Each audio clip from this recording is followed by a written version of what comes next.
And once more, we are back to the podcast. The Reboot. With Rob and Dave. We've been having a fun time with this podcast, including dumping one whole recording session. So we're going to do it again, this time hopefully with better luck. And fitting for a reboot podcast, we are going to be talking about reboots, remakes, and reimaginings. Are they good? Are they bad? Are they just kind of Before we do that, we have Dave here, of course. Hello. And I'm here, and we're going to start off by playing a quick round of Holltywood Shuffle to get our brains in gear. The game that starts you off with a lead, an action, and a twist. And the game prompts you to provide casting, a title, and the ending for the movie. We're going to do a quick hit blind draw from each of the piles to find out what we are going to be trying to cast. So we have our lead, a bumbling security guard. A bumbling security guard, all right. Okay. Becomes a professional wrestler. Oh my gosh. Kevin Okay. James. Well, Kevin James or Jack Black. All right, so we have a bumbling security guard becomes a professional wrestler With the twist of... with the help of several strung out drug addicts based on a true story. Okay. Wow. We'll read this hopefully without chucking a laugh here. A bumbling security guard becomes a professional wrestler with the help of several strung out drug addicts based on a true story. Oh my gosh. All right. So, first of all, cast it. I don't think we have to worry about the drug addicts, but who's the bumbling security guard? Yeah, I'm typecasting Kevin James. Apparently we wrote this picture for him. Oh my gosh. Give him a chance for his dramatic chops. You know what? I'm gonna go against. We're gonna stray away from James. We want something to be even more ridiculous. I'm gonna go with Andy Dick. Oh, true story, all right. But the idea of him being a bumbling security guard, I could see pulling off a pro wrestler. Now that would be high comedy. Okay, all right. So we got Andy Dick in this movie. He's having tough times trying to get to this wrestling gig. We all know that he's a drug addict too, and I didn't know that.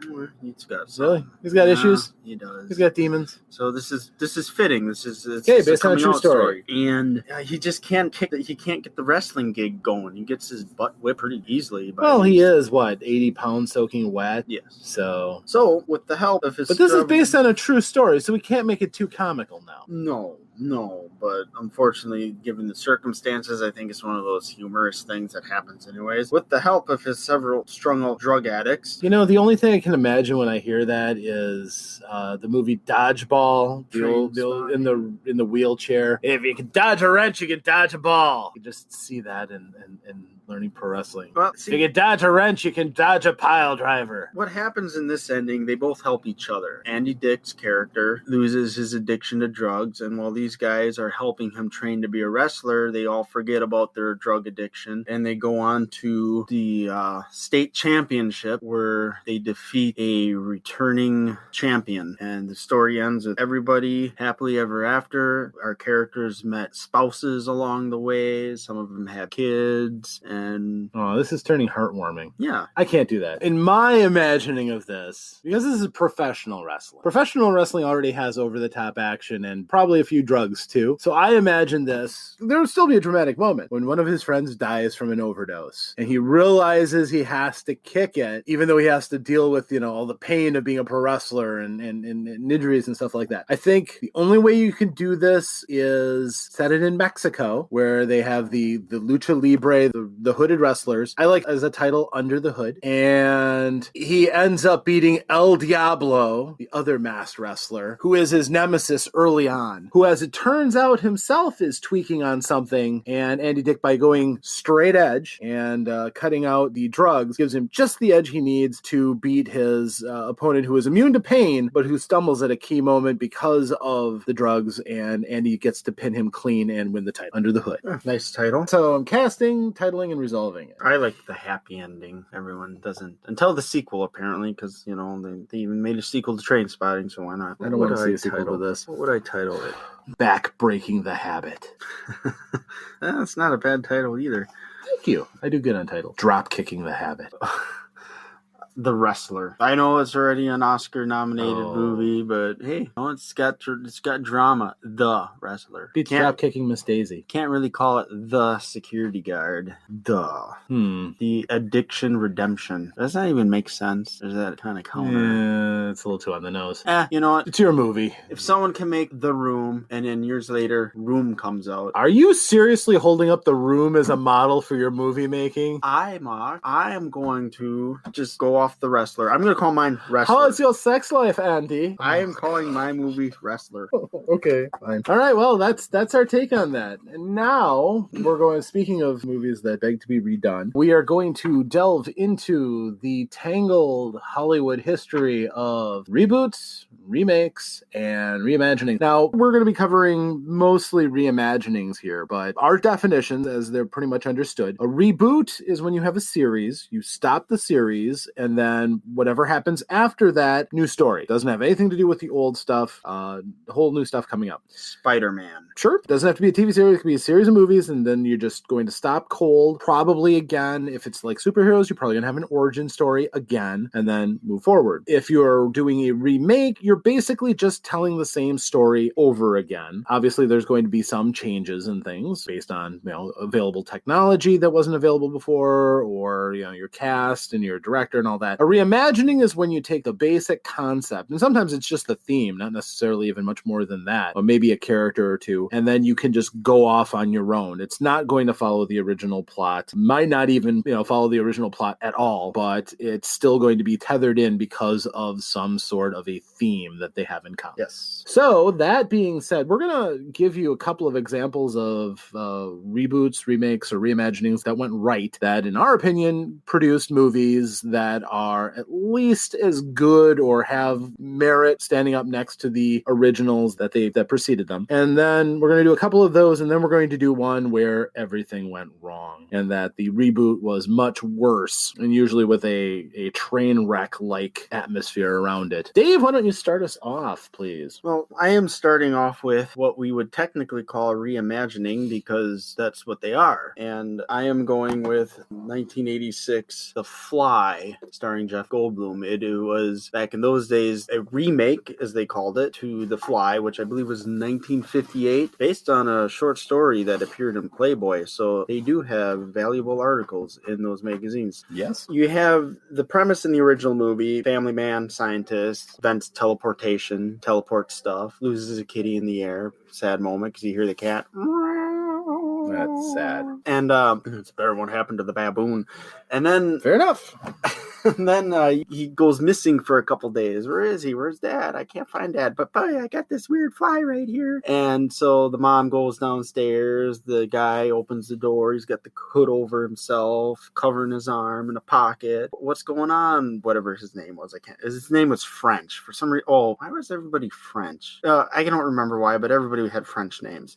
And he writes stuff on the chalkboard, and you need the fly, the strange fly. Why? We had it and we let it go. And then I believe that's when the arm comes out and you see he's got like a bug arm, which is our first stinger to this movie. And then you got the scene where he just goes into the teleportation thing again to see maybe that'll fix him. Nope. But when he comes out, the wife just takes the hood off and you see the horrible fly monster. And then he tells her to kill him. And she does on a punch press type device. Ew. And it's also some sort of weird murder mystery-ish thing. Like, did she really kill him, or did she kill the bug? Or is she making this up? It was something like that. 30-ish years later, you get The Fly by David Cronenberg, based off a script that was written that followed that movie closely, the original film, but he scrapped that and rewrote it to his own liking. And the only thing that was the same to the original movie that came out in 58 to the 86 film is the teleportation and the fly and the man going in together, because their transformation is completely different, where he mutates into some sort of fly creature versus having fly parts to him. And the story took different directions. Love triangle. Essentially 3 characters are your primary characters. It just did its own thing. Premise was there, but it was different enough where you couldn't even compare it to the original film. The characters were so different in the 58 version to the remake, even the scientist was different to the point that you're comparing apples and oranges in terms of what they do in their actions. Sure, but you do have some common themes. Self-experimentation. You have an element of horror, cautionary tale certainly about getting too comfortable with technology. With the later one, you have the slower creeping infusion, more on themes of mutations and genetic tampering. And if you walk through the supermarket and see how much stuff says it's non-genetically modified these days, there's some lingering paranoia about that still echoes today. Of course, Jeff Goldblum's portrayal of Brundlefly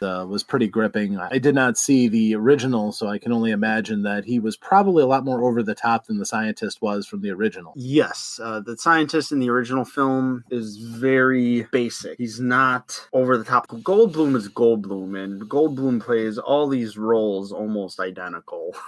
To a degree in its terms of characterization. Yeah, very, very intelligent characters who grab onto some aspect of science or some and just runs with it. In this case, being obsessed with becoming a fly. In his mind, transferring and the insanity is seeing it as an overall good. It's some pretty horrible stuff. Now, I think it's safe to say that both movies are products of their time. Correct. Which is a trend that generally gets repeated for a lot of these reimaginings. They are the movie that fits their time period better. The 50s was all about the monster and the science run amok, and the 80s still had that, but they added their what we'd call body horror to the aspect of it. Yeah, that pretty much encapsulates the differences. Of course, totally different movies. Well, it's fairly obvious more people would associate The Fly with the Jeff Goldblum model. It survived, whereas the original, kind of a footnote in history for people who are curious where that all came from. Yeah, and that's me. I mean, I watched The Fly a lot as a kid. I don't know why, but I did. And I wanted to see the original. And I envisioned the original having some of the same stuff as the old one. I want to see the guy's hand melt off in 1950s style effects. That never happened. Yeah, it was pretty much, there wasn't the mutation thing. It was all just boom. Yep. Horrible monster. Yep. And there's nothing wrong with that. That adds a charm to the story. And there's some people who can't handle what came out in 1986. And it was a pretty disturbing movie. They really had fun with the effects and the transformation. And, yes.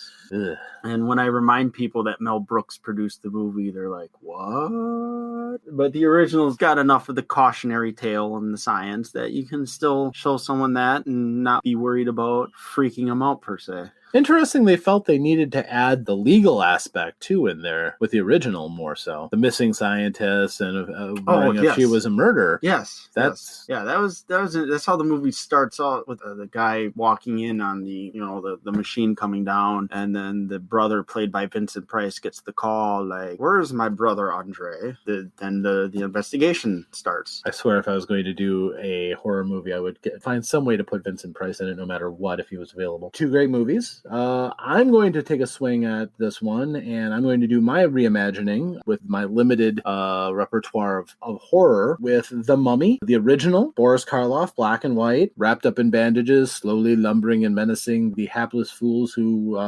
awaken the curse. And then, of course, the reimagining was, instead of lumbering monster, you turn him into a shaven-headed Egyptian undead sorcerer who you actually have a love story into it, where he fell in love with, I believe, the wife of the pharaoh, and for his punishment he was entombed with a bunch of scarabs to suffer through all eternity, and then he comes out and basically is seeking his revenge. Of course, Brendan Fraser was the hapless hero who was involved in that, and as far as, it's certainly not a remake, because there's not hardly a shred of similarity outside of the actual mummy there, but anybody who hears The Mummy, one of two things comes to mind. If they're younger, they probably imagine Brendan Fraser in a pretty decent action-adventure film. If they are at all aware of the classic Universal horror movies, they may imagine the Boris Karloff large, lumbering, bandage-wrapped, unstoppable monster. That's kind of a nice vehicle that they used and piggybacked off of for the later Mummy, in that you didn't have to tell everybody all the gory details about what mummification and all that was about. You knew the Mummy is a monster by pitting Brendan Fraser, who's a fairly sympathetic character, in with him, and Benny and all the other supporting cast. You had that little bit of an edge into the movie that you didn't have to go through, thick layers of development of the Mummy character, why he's there, why he's dangerous. They had a nice little opening segment, and then they were able to get on with the story. In my mind, one of the advantages of doing reboots and remakes is you have that advantage that everybody already knows the story so far, so we can just get into telling the tale. Although, with a lot of reboots and remakes, they still feel the need to do origins and retell that part of the story again. But in this case, you knew it was going to be a story about a mummy. You knew that he was going to be a monster that was going to have to be combated. Your audience is ready to see that when they start watching The Mummy. Your take, Dave?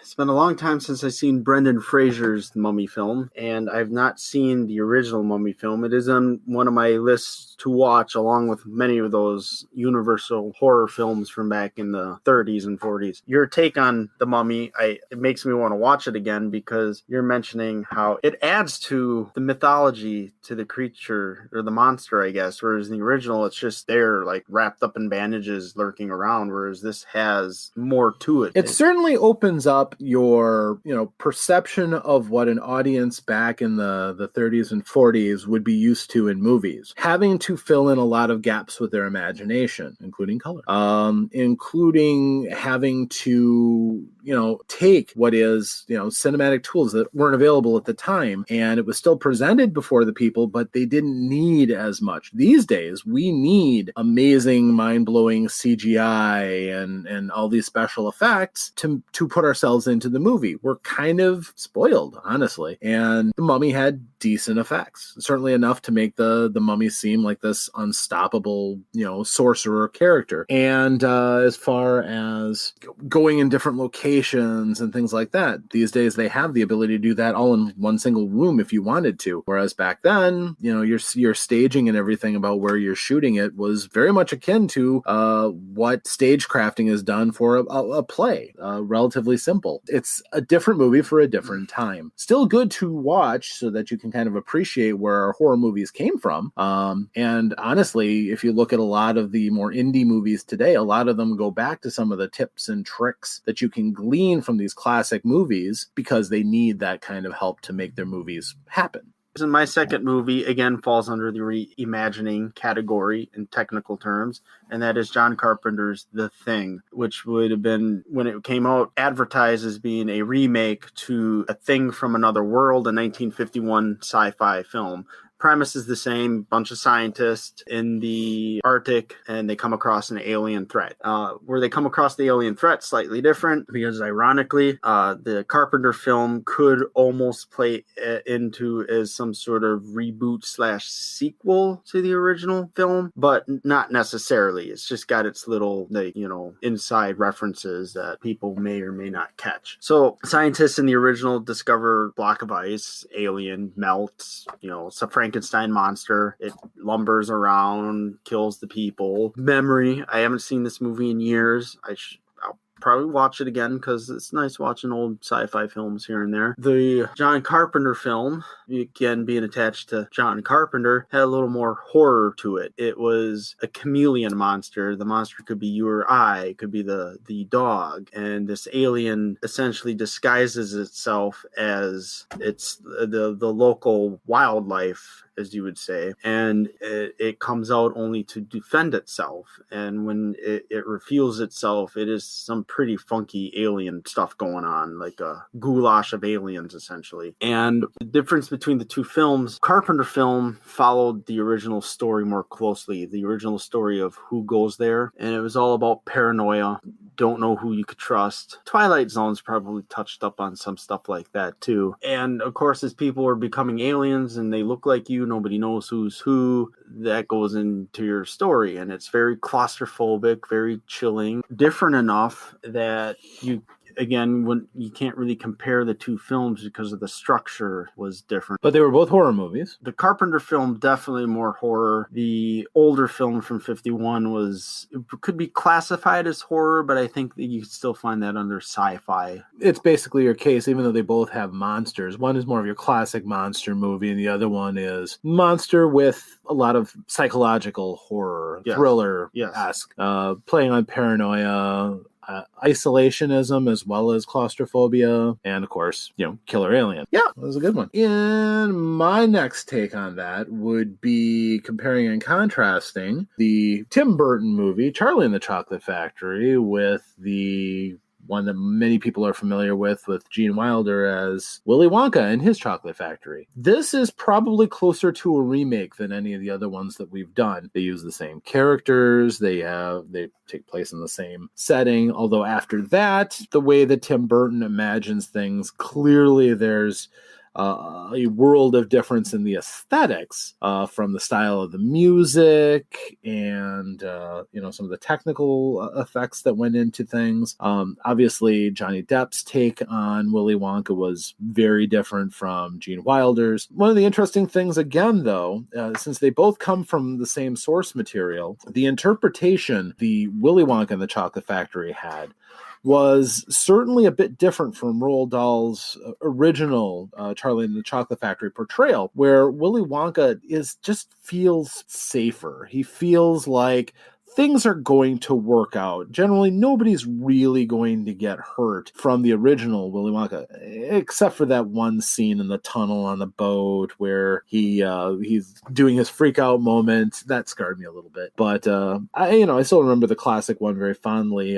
My dad used to like to watch it, and I watched it with him a number of times. But for myself, there's a lot of good that you can say about the original. It's got a good nostalgic place for that. And it's certainly an entertaining tale. But then you have the more modern, updated version that takes advantage of certain technological things that you can do. Obviously, there's CGI elements involved. What they do with Deep Roy as all of the Oompa Loompas was pretty hilarious. But the characterizations that they play are true to the characters. They don't drastically go and reinvent anybody. It's just that Johnny Depp's take is a little bit closer to the source material. He's a genius, yes, you can't get away from that, but he's an unstable genius at best. He has lapses in his memory. He goes off into reveries. You don't think that he's really fully in control throughout this thing. And while, the kids, certainly like him and everything, most of them don't respect him. And he doesn't put up a very authoritarian image for himself. He is kind of a flaky character, from the unhealthy pallor of his skin to his kind of quirky mannerisms and just his voice alone. You just don't feel safe. And that's not necessarily a bad thing. Notice that the kids who come out from the factory in Charlie and the Chocolate Factory, they are changed. They are scarred. Violet is blue and has no bones anymore. Mike TV is 9 feet tall and flat. This is something that is hand-waved in Willy Wonka and the Chocolate Factory. The kids walk out fine. Maybe Baruka Salt and her dad are a bit dirty from being in the garbage dump. But, things have consequences. If you're a rotten person, there is a punishment in the Charlie and the Chocolate Factory. And while the ending is a bit different from the two, Charlie initially turns down the Chocolate Factory, and when he finds out his family can't go. And in Willy Wonka and the Chocolate Factory, he has his moment where, let's just take the everlasting gobstopper and run with the money. And he does the good thing. And Charlie also, in Charlie and the Chocolate Factory, does the good thing. He insists that his family can come with and actually helps to kind of cure some of the problems that Willy Wonka is having. So good ending both ways. I like both of the movies very much. I think they're both very watchable. And even if some people really have a problem with Charlie and the Chocolate Factory, a lot of them are coming from the happy place that they remember Willy Wonka from. My dad. Sure. They should have just got Michael Jackson to play Willy Wonka. That was his opinion of Burton's film. But, it's the whole reason that a lot of these reboots are done is because the director, the screenwriter, they love the story, but they think of different ways to tell the story. And quite honestly, I'm glad that we have both versions because, it's nice to have the rose-colored glasses and watch the Gene Wilder version.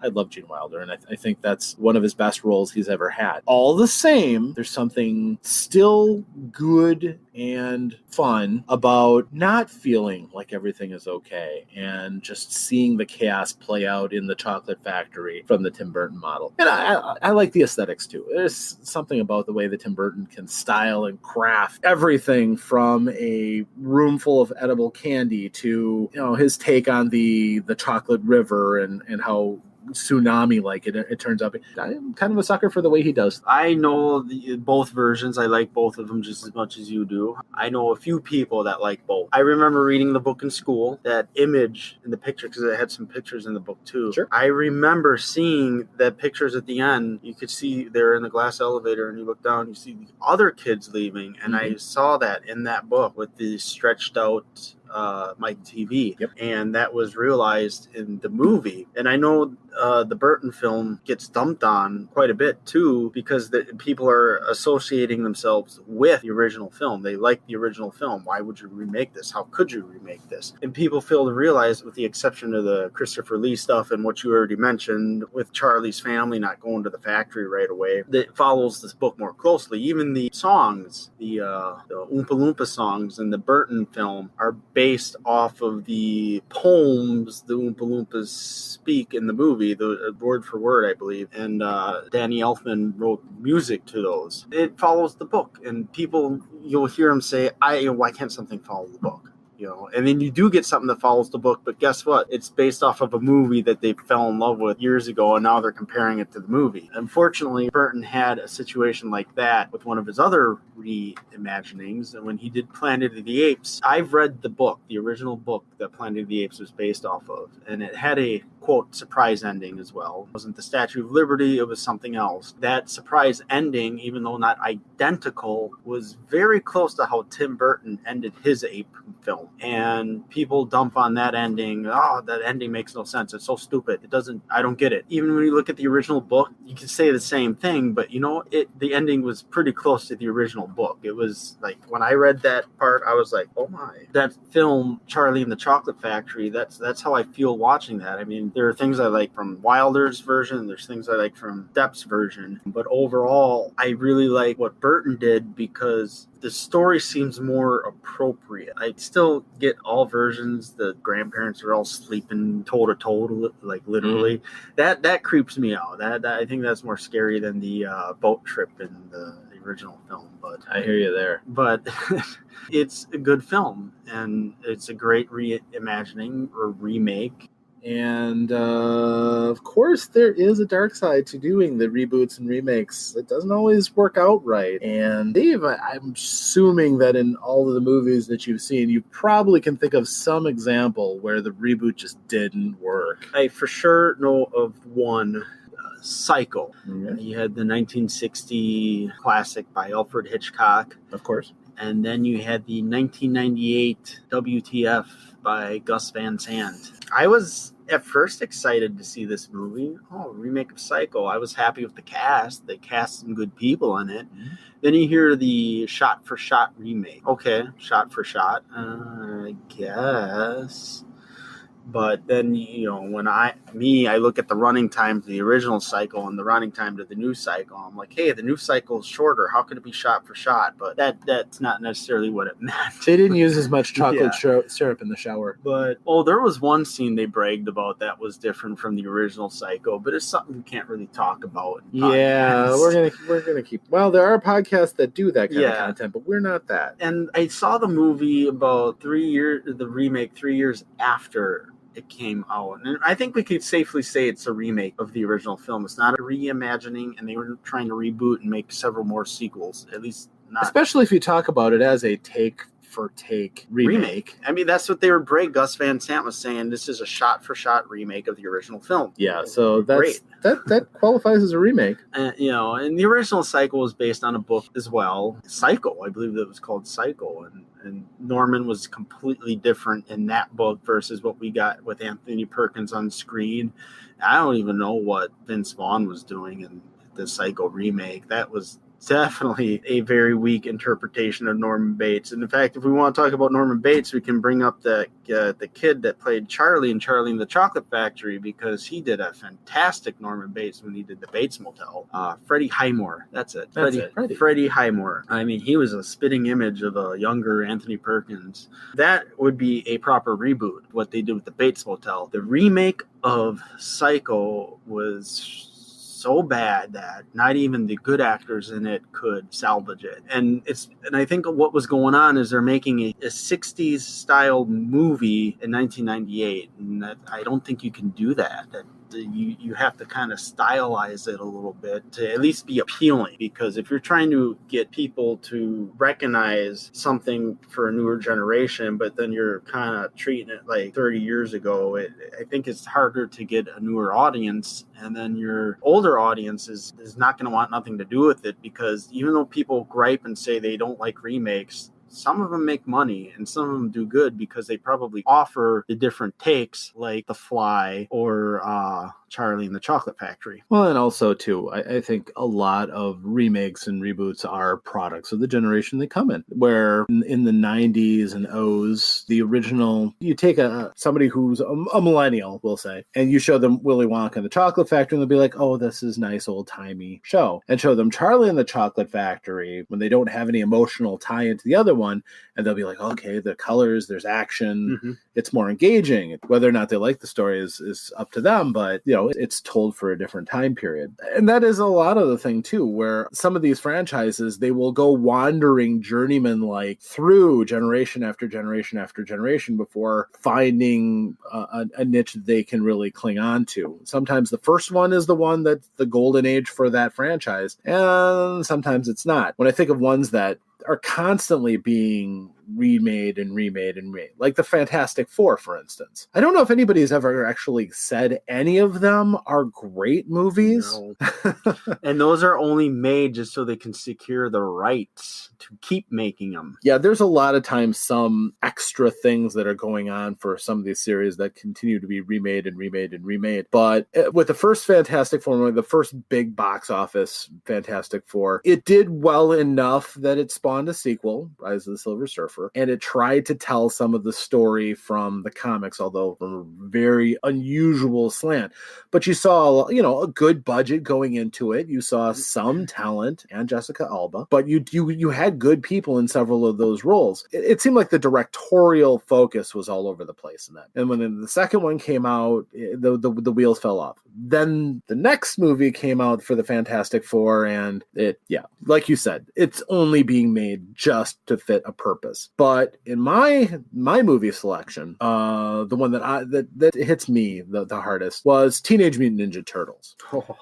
Yeah, I was a child of the 80s. I remember when the Teenage Mutant Ninja Turtles came out and had a lot of love for it. Teenage Alien Ninja Turtles. What? Remember Michael Bay? You're talking about the Michael Bay film? Yeah. Oh, yeah. Well, we're getting to the Michael Bay film. But, they had the cartoons and you couldn't get away from Teenage Mutant Ninja Turtles back in the day. And I grew to love the cartoon and everything about them. Didn't see the graphic novels until later, but, because they were violent. But I kind of liked that take that they had. And all the wacky characters and everything and all the 80s sensibilities. And then they had the live action movie, and they had martial artists in the rubber suits rather than having Muppets or anything like that. So you had good realistic action. It was a bit slower. They're guys in rubber suits. So, it wasn't amazingly, fast. It was slow motion ninja fighting, but still pretty good. Good characterization, good facial, movement, everything, so that you could actually, get a connection to the characters. And all of them had their own personalities. They told out their story through the thing. And even though you had April and Casey, they didn't dominate the movie. It was about the turtles. Let's contrast that to Michael Bay's Abomination. Teenage Alien Ninja Turtles. Yeah. I stayed away from this movie as long as I could because I had bad feelings. Everything I heard about it didn't seem right. But then, unfortunately, my nephew loves the movie. I would never let him see it, but he's too young for that. But yeah, and I was over visiting, and they had it in, and I sat and watched it. Is this the same nephew you had to watch Batman and Robin with? Shut up. Yeah, so I get roped into some things because of family. Anyhow, so we watched this movie, and it was clearly the Megan Fox movie. And the turtle, with all the effects and everything, it had no soul. It existed just to make money. I've really grown to loathe the direction that Megan Fox's big blockbuster box office movies went with. Maybe she's a good actress. Maybe she just hasn't had that role that I've seen. Maybe she hasn't. I haven't seen that movie, but But as that movie went on and freaking on, I hated everything about it. I hated the way they portrayed the turtles, perverts. The fighting looked better. Of course, you had all this new technology. You didn't have to, you had character motion capturing and computer animation and all the other toys. They had toys. They showed off toys for this movie more so than actually just telling a good story. It was just this hackneyed, uninspired plot, and there should not be a sequel to that movie. It should have just died in the box office and been done with it. But actually, as a fan of the Turtles from back in my childhood, I felt like I had been punched in the gut as I was watching this again and again and again from all of the things that just completely turned me off.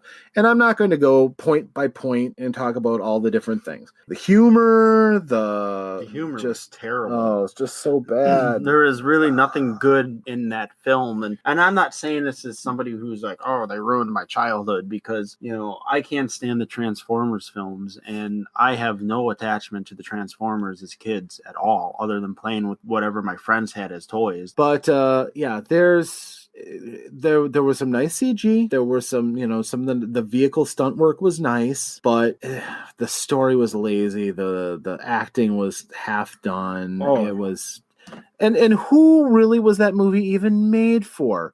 Was it made for the kids? The kind of people who like the Turtles? No. Children should not see that movie. It was, So yes, that would be my example of a reboot that did not need to be made, but was. And the danger sometimes of rebooting a movie. So it seems like Hollywood is not going to get tired of doing reboots, remakes. We've just covered 6, 4 that we liked, 2 that we definitely did not. It seems like if you look at all of the movies that are going to be made in the next few years, you're going to see lots and lots and lots of remakes, reimaginings, and one of the companies that has the biggest pile of intellectual properties is going to go a bit crazy on the reimagining remakes cycle, and that would be Disney.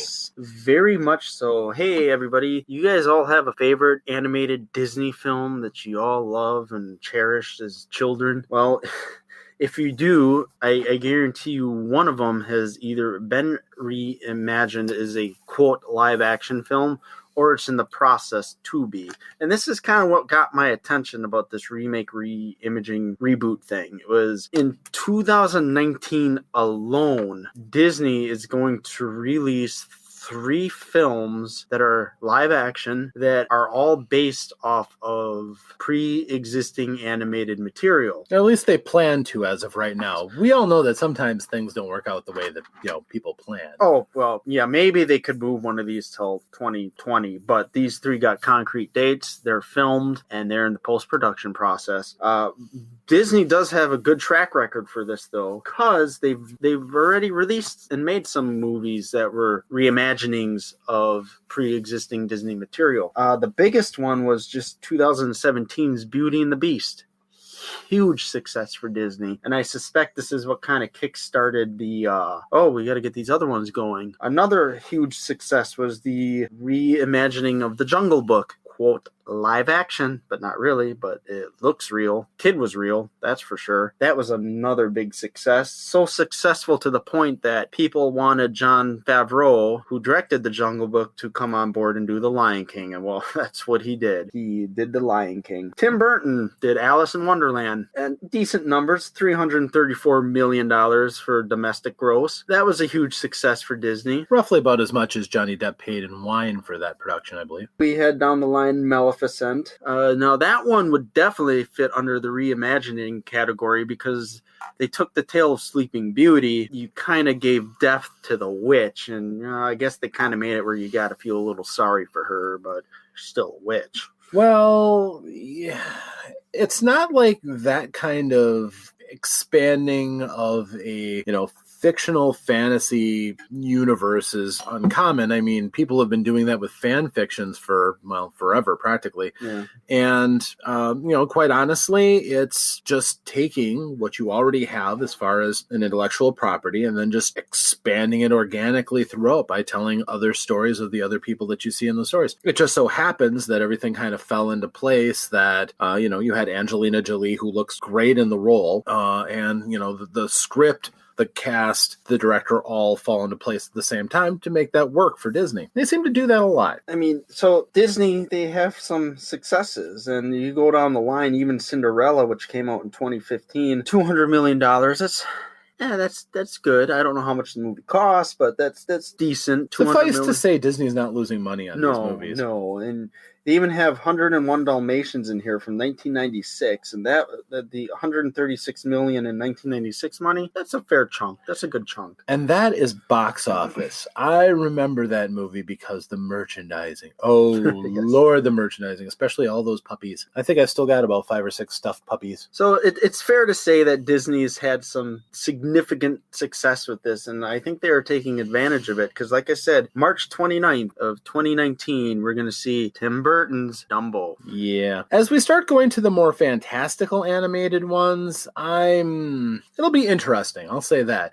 I didn't really think the Jungle Book would work out very well as a live action, but it did well. You can't deny that. They have a blueprint, as it were, for going forward and telling these stories again with people. I don't know, maybe it makes it more approachable, they think, for people rather than the animated. I'm actually fascinated to see what they can do, because that's reimagining of an older film. The other two I'm going to mention are in our lifetime yet, and it's going to be fascinating to see how they adapt Dumbo for a modern audience, on top of it being based off of another story. I'm just imagining a gruesome, fleshy elephant baby thing. I don't.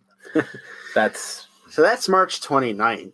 These things are like spaced incredibly together too, which I find very fascinating. May 24th, we have Aladdin, starring Will Smith as the genie. Well, he'll certainly be headlining it. It depends on what the director does, how much is he going to dominate the storyline. You could very easily tell the tale of Aladdin and have the genie kind of lampshaded through the whole thing, just popping up, doing things. Robin Williams' portrayal of the genie basically stole the show. But will Will Smith's version do it? I don't know. We'll have to see. Will Smith has had a lot of misses than hits within the last few years, and I think he could be due for a comeback. I would agree with you. I think he's a very gifted actor, and I think, Guy Ritchie is directing Aladdin. He did Sherlock Holmes with Robert Downey Jr., Snatch. He's known for something else, too. I can't really remember what. He's also known for a few missteps. King Arthur, The Legend of the Sword. That was a misstep. Yeah. Big misstep. But a lot of his are also social faux pas over in England. If anything, the one thing that I think many people I don't think anybody was going to say that Disney is going to fall on their face with any of these attempts. They'll all probably do fine. I personally think they're a little bit in danger of oversaturating themselves a bit. I think that's what my opinion of this situation is, because just in July 19th, then you get The Lion King. So March, May, July. And let's not forget there's some Marvel movies that are Disney that are in between some of these films here. And whatever other Disney films that there might be. That might be it. Oh, Toy Story 4. Yep. Oh my gosh. So, and these are the ones that are in the process of being worked on. I do believe they got Mulan, a live action version of Mulan in the works, The Little Mermaid. And I believe some of these stories like The Jungle Book and The Little Mermaid have that thing called public domain. So if Disney's making their version, and someone else is making a version of it as well. Well, perhaps. But the thing is, mockbusters and things have been around for a long time. When Disney puts out their The Lion King, somebody else will probably put out something similar, but because Disney is the only one that can afford to put out a good live action thing, you'll probably see an animated version. Some of the stars attached to Weasel Prince or something. Some of the stars attached to these other versions, I will say that, until they start filming, nothing's concrete. And that's not even concrete. Some of the stars attached would say that some of these other versions of The Little Mermaid may not be the mockbusters, not the Asylum Pictures. They might be like Warner Brother type legit studios. Overall, the remakes, reboots, reimaginings, they're here to stay. And then there's something that's been going on forever. This is true. The Wizard of Oz.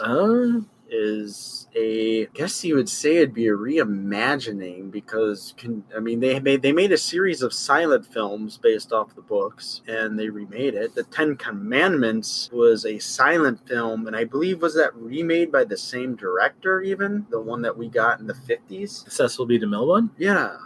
It seems like more than half of Hollywood is full of remakes of any projects. So what do you think? Good, bad, or indifferent? Is this just massive tidal wave of reimagined, remade movies or rebooted series? Is that good for the audience? Good for the movie producers? Or is it bad? Or is it indifferent? Does it not matter? What do you think? I think remakes are good. It's not the end of the world scenario that Facebook would lead you to believe, or other social media sites for that matter. I mean, people get angry faced when they read that something's being remade, but I see remakes as what they are. You're trying to reintroduce a particular story to the movie audience. In some cases, movie audiences are oblivious to what has come before, and some people have a hard time understanding that because they grew up with it and they watch it nonstop. How can they remake this? Why not just watch the originals? Remakes are a good thing because it reintroduces a new audience to previously existing material. Example, my brother would probably not like that I mentioned that he'd seen these movies, but he saw the remake of Friday the 13th. It's a poor film.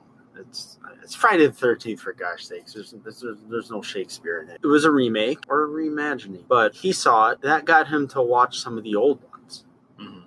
And that's what remakes do, I think, is if you're curious enough, you're going to want to watch the other ones, especially if you like it, because you want the material. And in some cases, you'll get what you're looking for, let's say with Friday the 13th, because they're all pretty generic, one film to the other film to the other. In the case of The Fly, that might be a little different because you're getting a totally different structure of a film, but the film is still engaging enough that you find yourself liking it. And that's why I think remakes aren't bad. Same with this. The Disney film, Dumbo, will be the prime example of this. The other two, in my opinion, The Lion King and Aladdin, are still modern enough that I think even our kids can watch those as is and they're fine. Dumbo is going to be the experiment here, because that's the one, if you show that to our kids, even me, I'm kind of lost. I'm like, and that's how I feel watching some of those older Disney films. Not that they're bad, they're just paced differently. And I think remakes have a potential for being good, bad, and indifferent. Good is, yes, you are bringing some of these stories into the current public, awareness. And there are some great stories that are out there that have been told, but because of the limitations of the, cinematography of the time, or the right person just being around at the time to put in that, Robert Downey wasn't there for Tony Stark as Iron Man.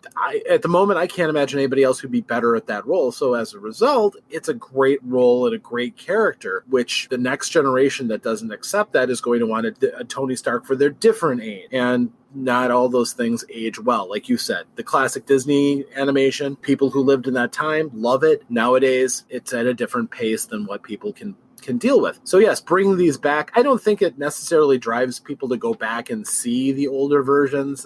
Some people will, of course, but I think for the vast majority of people, that's not the case. And I don't think that's really the intent of the movie makers either. They're just putting on a story. The bad is that it is somewhat intellectually lazy. You're not creating anything new. There's an awful lot of really good screenwriters out there who are constantly putting out new IPs and new ideas that if you took a portion of the money that is going into regurgitating some of these things, we could have a greater range of movies now than we do. But instead, we get lots of remakes, we get lots of sequels, and a lot of things that are just by the numbers that don't grow out what we can do with movies. It still very much relies on the independents who don't have these IPs that they can just remake, so they have to tell a new story. And those are the ones that are often regaled as being the most artistically valid and and advancing for our culture. And then as far as indifferent, a lot of these remakes are just there for our entertainment. Sometimes a movie can just be entertaining and it doesn't have to create a new genre or do different things to us. It can just be something we watch because it's fun to watch it. And in that case, a lot of these remakes, if they harken back and tug at our heartstrings and pluck at our nostalgia a bit, but don't outrage us, I'm fine with that. There's, everybody has a story to tell, and sometimes it's somebody else's story that you want to tell in a different way. If that's the case, the movie industry is more than big enough that if you don't like something or you're going to be outraged by it, just don't watch it. But it's not going to scar your childhood. It's not going to ruin your old movies. It's just a different take. It may be bad, but it was just a different take. And if you didn't like it, move on. There's plenty more to watch. You mentioned indifferent, and this totally slipped my mind about an indifferent remake. I thought of the movie Manhunter versus Red Dragon, the Hannibal Lecter film. Mm-hmm. They only made Red Dragon because Hannibal was a huge success and they wanted to get Anthony Hopkins back as Hannibal Lecter. Sure. That's it. Yep. Manhunter told the same exact story. Mm-hmm. Both films, same exact story. There was really nothing different about it other than the actors that were playing all the characters, including Hannibal Lecter. And then even the Red Dragon had to recast other actors as characters because they wouldn't come back, with the exception of Anthony Hopkins. So in a way, the movie's just kind of, it's indifferent. It's a remake. Did it need to be remade? No. Did it hurt anything? Not really. I mean, it's still executed good, but the original one, Manhunter, was just as good. Yeah, that's an indifferent remake. Is there a movie that you think should have a remake or reimagining, or heck, even we'll throw in reboot, because technically we didn't even talk about a reboot? Oh, there's tons and tons and tons of them. I mean, eventually we're going to have to acknowledge that the Disney Marvel cinema universe is going to come to an end. They're going to lose their contracts on all these actors that have portrayed these characters. Disney's not going to let that money sleep. They're going to eventually have to reboot these franchises with new actors and new blood in them. And now that they got the X-Men with the Fox Disney merger, yep, that's a hardcore reboot right there. It could be, because now you can have an integrated universe with all of that, and somebody's going to want to take a crack at that. Yes. But if I had to say which one I'd like to see the reboot of right now, more than anything else, I'm going to let you answer that because you ambushed me with this question and I haven't had a chance to think about it. So obviously you have something in mind. Yes, and it's something that I've said before and again and again and again and again. I will always say that Back to the Future should have a remake of that film. You take the kid from today and you take him to 1985 and you retell that story from that angle. I have heard you mention that once or twice. And the filmmakers of the original film, as long as they're alive, they will absolutely never agree to a remake of the film. And I'm surprised out of how many kids today still come and say they've seen Back to the Future and they like it. And that's pretty interesting, especially when you get to part 2, because talk about a reality check. I think that film with today's teenager would be hilarious to throw him just into 1985 and see how he has to get used to 1985. Like Marty from 1985 had to get used to 1955. There were some good jokes in there. And I think one of the clever jokes that I liked was the whole Ronald Reagan bit. And you imagine taking a kid to from 2018 and he gets stuck to 1987 and Doc asks him, who's the president of the United States? Donald Trump. Donald Trump? The business tycoon? Oh, who's vice president? Robin Leach? And then boom, you go from there. I mean, yeah, sure, it's a recycled joke, but it would still work, and it would get a chuckle in some cases maybe some groans, and that's just one of many jokes they could do, and it could be clean humor. But that's my opinion. Back to the Future remake. Will it happen? Unlikely, and not in the amount of time to tell that great joke. I guess if I would have to come up with a franchise that I would like to see remade, I would actually like to see a good Fantastic Four movie. After watching the fumbling that's gone on from that movie, I thought they were close. They were closing in with the original big box office with Michael Chiklis and Alba, and it needed better casting. It needed much better directing, and they needed to not have Doctor Doom be some mutant in the end. It's not rocket science. There's an easy way to do a screenwriting, and that is to find somebody who genuinely loves the characters and knows the story to make the screenwriting for it. Wouldn't be all that hard. And I'd love to see it integrated with the greater Marvel universe too. But I know there's a lot of people who love that franchise. I respect the characters for it because I like Reed Richards as an intellectual superhero who doesn't punch the bad guys into submission. He thinks them into submission, which is pretty cool. And the other characters are, great iconic characters too. But I'm also excited with the as they progress the storyline. Sue and Reed's son Franklin, I think, is a fascinating character as a kind of really a mutant by birth from his parents being altered, having been mutated with their powers, and Franklin having very, very strong powers himself. I'd like to see that develop and made into some interesting movies. There's so many great characters, so many great stories you could spin off of that. Is it my favorite franchise? No, but it's one that has been so woefully underserved for so long. I'd like to see it happen. I'm kind of rooting for it as an underdog. I agree. That film has had so many misses between the unreleased Roger Corman version, and then you had the two films in that series that had Jessica Alba and Captain America. Was that his name? You know his name. The guy that plays Captain America was also the Chris Evans, Flame dude. And then this abysmal movie that came out just a couple years ago. Again, heartless, soulless, just making it for the sake of holding on to the rights. And that's why the Roger Corman one was never released. It was because the guy had to film that film just to hold on to the rights. And that's exactly what he did. Yep, I would agree. I would also, quite honestly, I'd like to see this is going to sound ridiculous, I would like to see Pixels remade.